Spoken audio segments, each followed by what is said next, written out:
best place to eat late out at night. Hey, Ernie, is it true that there's alligators in the sewers? Is it true that Lady Gaga went to this private Catholic high school? Ernie, how's the weather going to be tomorrow? Well, hi, everyone. I'm Ernie Anastos, and welcome to New York Wants to Know. This is a program where you ask the questions about anything, news stories, entertainment, relationships, whatever, and we get the answers for you right here, right now. We've been hitting the streets to the city and see what New York wants to know and what New Yorkers want you to know, like this familiar guy. Hey, Matthew Morrison from Glee here, New York. I want you to know that I am home. I miss you so much. Happy to be back playing basketball in the streets, running through Central Park. Yeah, Matt, welcome home. All right, we're taking your questions via email as well. You can go to myfoxny.com right now and be part of this show.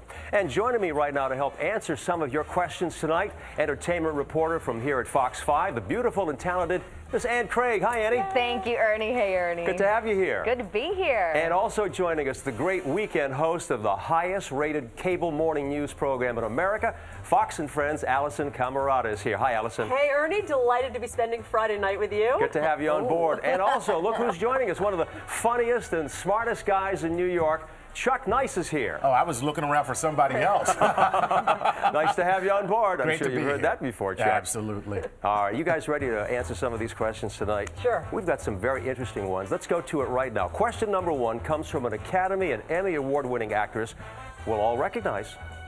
I'm Marcia Gay Harden on New York Wants to Know, and I want to know where that underground river is in New York City, or is it just urban legend? I want to know. All right, let's find out. Allison, we're going to throw this one over to you. What's the answer? Okay, I've been doing some research. It's not just an urban myth. In fact, there are streams that used to be above ground that now are beneath. Take a look at this old map. Here you'll see the Minetta Brook stream, and in fact, Minetta Street, which is this charming, beautiful street in Greenwich Village, allegedly bends to follow the original path of Minetta Brook. And then at number 2, Fifth Avenue, right here, that's just north of Washington Square Park, there's a building that was built in the 1930s, and it has a clear glass fountain, which at times bubbles up when the brook underneath it is overflowing. There's also a plaque, Ernie, on 2 Fifth that mentions the old stream that now flows underground. So, in fact, it is not an urban myth. No. Yes, there are waterways underneath, and in fact, Chuck tells me there's a whole world underneath. What do you know, New York Chuck? City. Oh, Really? absolutely. It's everything from tunnels to aqueducts to even mole people. Everybody's it. down there. There's a whole world going on underground. All right, thanks, guys. Now, let's go back above ground for our next question. Comes from Dan Edwards of Long Island. Hey, Ernie, how many cabs are in New York City? Well, that's a good question. We have the answer for you, Dan. Exactly 13,237 yellow cabs in the city, to be exact. We got the answer for you. But you know what? Find one of those cabs when it's raining out there or snowing, right? Off duty. It's awful. All right, now we're going to go from this story to our next story, from taxis to subways, sort of. Keep the meter running because we're going to head over to Mickey Mantle's restaurant on Central Park South, where manager Bart Alexander has a question about America's favorite pastime. Hey, Ernie, the Subway Series is this weekend. I know who I'm going to be rooting for. How about you? Well, let's check it out. Does anybody want to chime in the Subway Series? This is hot. This is big rivalry in New York. Annie, you did some homework on this question, too, didn't you? I did do some homework. You know, this actually started in 1997. Interleague play was the first time they were able to play each other. The Mets won 6-0, but the series itself started in 1999. And in 1999, they took on each other 3 games at each stadium. The Yankees, however, have won 42 times to the Mets 30. So if you go with history, you got to go with the Yankees. Yeah, Andy, thanks for that. But statistics aside, we ran into a couple of young ladies on the street, and they had some heated conversations about who's going to win this year. Watch. Hey, Ernie, I think the Yankees are going to win the Subway Series. The Mets are going to win. The Yankees will probably win. The Mets are going to win. The Yankees will win. The Mets are going to win. Coming up next on New York Wants to Know, what's the connection between Lady Gaga, the Kennedy women, and Paris Hilton? We have the answer. And Sarah Jessica Parker loves the city. I just simply cannot leave the heartbeat of this city. I cannot do it.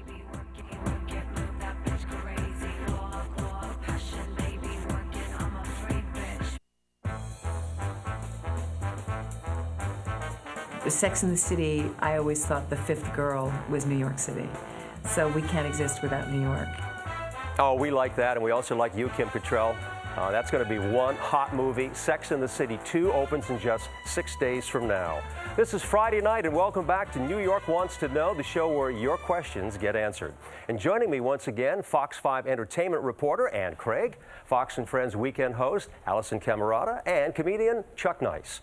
All right, speaking of Sex in the City, our next question is just about that very topic, and it comes via email from Jenny, a viewer from Brooklyn. And she says, "Dear Ernie, why does it seem that it's so difficult for me to find a date in Manhattan? It seems that every time I go out, there are a lot of girls out there, but where are all the single men?" Good question for you now, Chuck. Let's try to help Jenny out. Well, Jenny, I know why you're asking, and unfortunately, this is one piece of man candy that's off the market. I knew you'd say that. Seriously, what it comes down to is simple mathematics. There are just over 2 million women in New York City, and there's only 1.6 million men. So when you break it down mathematically, there's 0.8 men for every single woman in New York. Wow. And that makes it a little tough. You know? It's hard to find the right one, right? But that's part of the problem too, Ernie. I mean, we don't want to date a 0.8.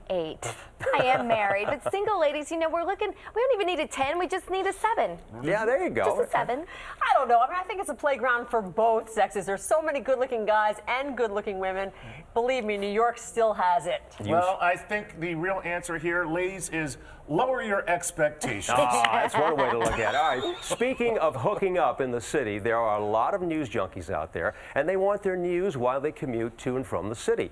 Lisa Baruch from Yonkers is one of them, and Lisa wants to know, when are we finally going to get Wi-Fi internet on public transportation? Well, Lisa, we checked in with the MTA, and they're exploring a plan now to bring wireless internet to Grand Central and Penn stations, as well as the Long Island Railroad and Metro North, and they hope to get it running up real soon, so stay tuned for that. Coming up next, we have this question from an aspiring actress and a musician, Krista Hoffman, who's from Manhattan. Hey, Ernie, is it true that Lady Gaga went to this private Catholic high school?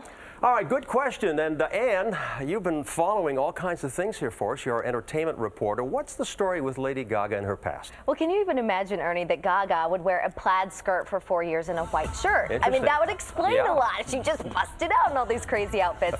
But yes, she did actually go to school on 91st and 5th Ave. That is the Convent of Sacred Heart School there. But get this. There are tons of celebrities that also went to this school. Carolyn Kennedy Schlossberg, as well as her aunts, Eunice Kennedy Shriver and Ethel Kennedy, Anderson Cooper's mom, Gloria Vanderbilt, and Elaine Stritch from Broadway. Wow. And the Hilton sisters, Nikki and Paris. But can you imagine, don't you think Paris brought her chihuahua to school? Like walking down the hallways like this. But which one of those 5 doesn't belong? Yeah, exactly. Very impressive list. Yeah, Gaga, yeah. All right. You guys, I want to show you something. Now, take a look at this full screen, all right? Now, this object is one of the most important pieces of New York history. Do you think you know what it is? Ann, let's start with you. What is it? Okay, well, it reminds me of my grandmother used to make homemade ice cream. Oh, and she would churn the ice cream. So I don't know how important that is to New York history, but it was great to my stomach growing up. Yeah, I'm sure. Allison, what do Me you think? too. It reminds me of my husband's favorite dance move, the butter churn. Oh, yeah. So maybe making butter? Chuck, what do you think? Is it a stapler? What is this? It looks to me like it needs batteries. Oh, yeah. That's about as far as I can go. Well, good guess, guys. But this little gizmo, by the way, I'm wearing these gloves because I have to be very careful how I handle this, okay? This gizmo is made by Tiffany & Company, and it's the very first controller for the first subway that ran under New York Thursday, October 27th, 1904. Wow. Pretty cool, isn't it? Wow. I love this. We also have to thank the New York Historical Society for bringing this to our set. But isn't this nice? That is A great. piece of real New York It's history. beautiful. Tiffany, too. Yeah, And I like it. speed up the current subways. Yeah, let's get that going. All right, speaking of New York history, let's stay underground in a sort of way for our next question. Hey, Ernie, is it true that there's alligators in the sewers? Well, the answer is, believe it or not, yes. It was a cold, snowy day 75 years ago, February 10th, 1935 to be exact, on 123rd Street. A group of boys were shoveling snow into a city sewer when, according to the next day's New York Times, one of them spotted something moving beneath the slush. Well, believe it or not, what the boys discovered and dragged out of the sewer was a gator. It was a whopper, measuring almost 8 feet long, and it weighed a massive 125 pounds. When it almost attacked, the boys took action, and the gator was no more. So, where did the gator come from? Times reported it may have fallen off a steamer ship. So, it did happen once, but are there still alligators down there? I'm not really sure, but I'm not going to go down there to find out. I'll stick with this little toy. How's that? All right, stand by, everyone. We've got a lot more of your questions still ahead on New York Wants to Know. Keep it here on a Friday night. Who feeds the lions at the Bronx Zoo?